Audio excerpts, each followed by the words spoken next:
Отгадайте загадку. Этот материал для пошива предметов гардероба нельзя назвать редким, но он считается самым ценным и добывается только незаконным способом. Что это за материал? Уже догадались? Ответ – человеческая кожа. Здравствуйте, дорогие друзья! С вами Наталья Ксенчак, и пришло время модного детектива. На просторах интернета до некоторой поры существовал один сайт, работа которого сейчас временно приостановлена. Однако остались многочисленные свидетельства его существования, принтскрины его страниц и даже ролики с промоткой страниц этого сайта. Этот сайт принадлежал одному бренду из Великобритании, который занимался производством дорогостоящей одежды, обуви и аксессуаров. Описанный выше сайт принадлежал бренду Human Leather, который предлагал любителям экзотики топы, комбинезоны, платья и сумки из человеческой кожи. Сейчас сайт фирмы недоступен, что вряд ли произошло, если бы компания продолжала вести свою работу. Вот что было написано на главной странице. Добро пожаловать в Human Leather. Мы специализируемся на изготовлении элегантных и эксклюзивных продуктов для искушенных клиентов.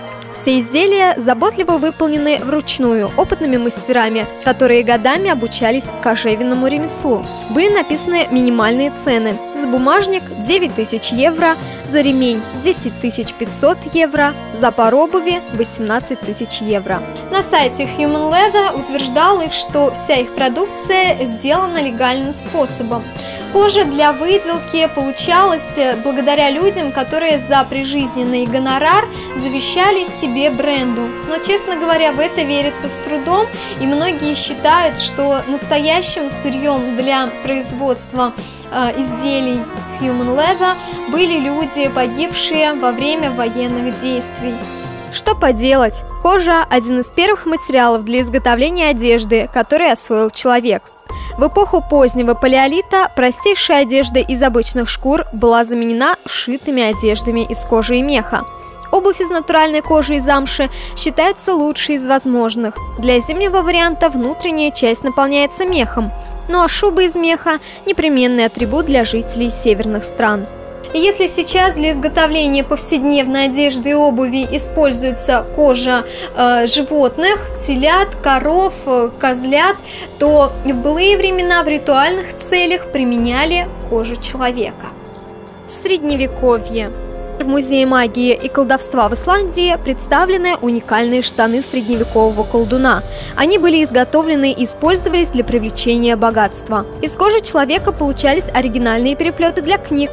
Например, в фонде Национальной библиотеки Парижа хранится Библия XIII века в переплете из человеческой кожи. А в библиотеке Кливленда эксклюзивный экземпляр Корана с переплетом из кожи бывшего владельца, арабского племенного вождя. В Бостоне существует книга, в которой описано злодеяние разбойника и вора Джеймса Аллена, обтянутое, согласно его завещанию, его же кожей. В 2014 году в библиотечном фонде Гарвардского университета были обнаружены жутковатые находки. Работники библиотеки обратили внимание на то, что переплеты некоторых книг были достаточно странными, и отдали их для исследования. Эксперты выяснили, что томики с учениями французских философов, сборники стихов римских поэтов и труды по средневековому испанскому законодательству были обернуты в переплет из человеческой кожи, что неудивительно для изданий средних веков. В те времена достаточно часто случалось, что книги по медицине и анатомии имели переплет из кожи трупов, чьи тела расчленяли для научных целей. Конец XVIII века. Во времена Французской революции в 1790-х годах был выпущен декрет, который содержал пункт о выдаче кредита на организацию промышленного производства по дублению человеческой кожи. В те годы погибло большое количество людей, не всех было возможным похоронить. Трупы, оставшиеся без погребения, отправлялись на кожевенное производство. Человеческая кожа считалась более эластичной и прочной, чем кожа животных, а в особенности мужская кожа. К примеру, она подходила для пошива лосин. Говорят, подобные имел один из предводителей революции – Луи Антуан Сен-Жюст. Вдобавок к ним экземпляр первой конституции Франции, переплетенный в тот же материал, и жилет из кожи красавицы, которая не ответила ему взаимностью. В те годы мода на натуральные кожаные изделия из человечины в продвинутой Франции распространилась не только на книжные переплеты, но также на ремни, перчатки и портсигары.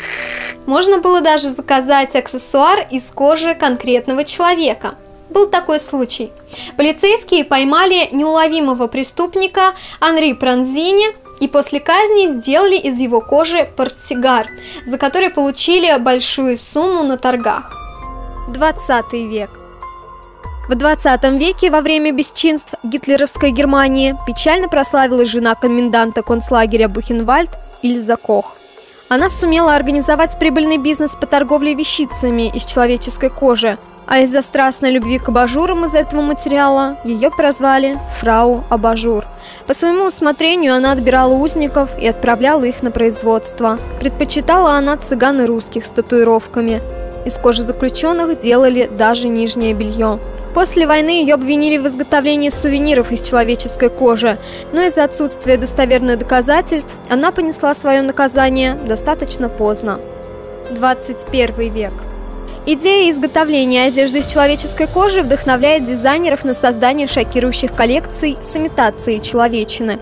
Например, французский дизайнер Оливье Гуле создал высокопрочный материал, по виду и качеству похожий на человеческую кожу.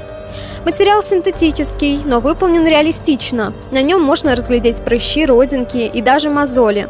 Сшитые из этого материала изделия выполнены по бесшовной технологии, а по желанию клиента на изделие наносят татуировку. Оливье Гуле утверждает, что эта одежда настолько удобна, что ощущается как собственная кожа.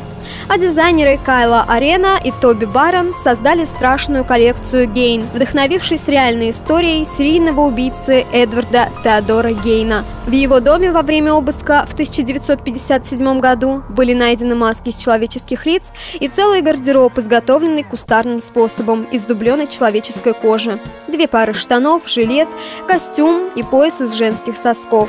В одежде дизайнеров легко угадываются уши, глаза и носы. Основными компонентами ручной работы дизайнеров являются латекс, силикон и ткань.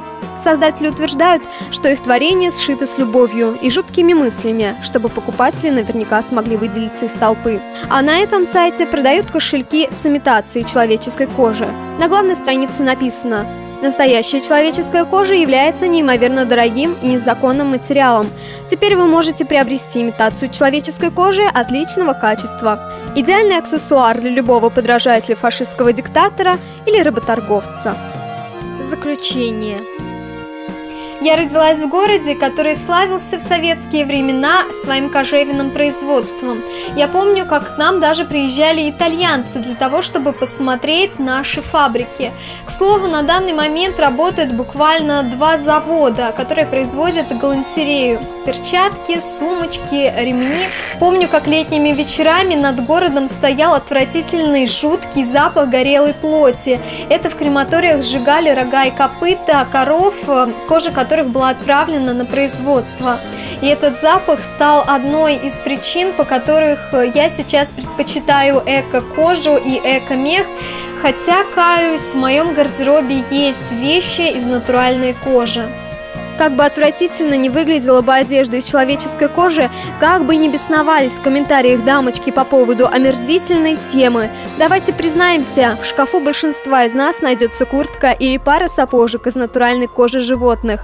Магазины верхней одежды увешаны рядами дубленок и шуб из соболей и норок. Правда, это почему-то омерзительным нам не кажется. Если вам понравилось это видео и оно было вам интересным, то обязательно ставьте лайк, подписывайтесь на мой канал и ждите следующего модного детектива. Всем пока!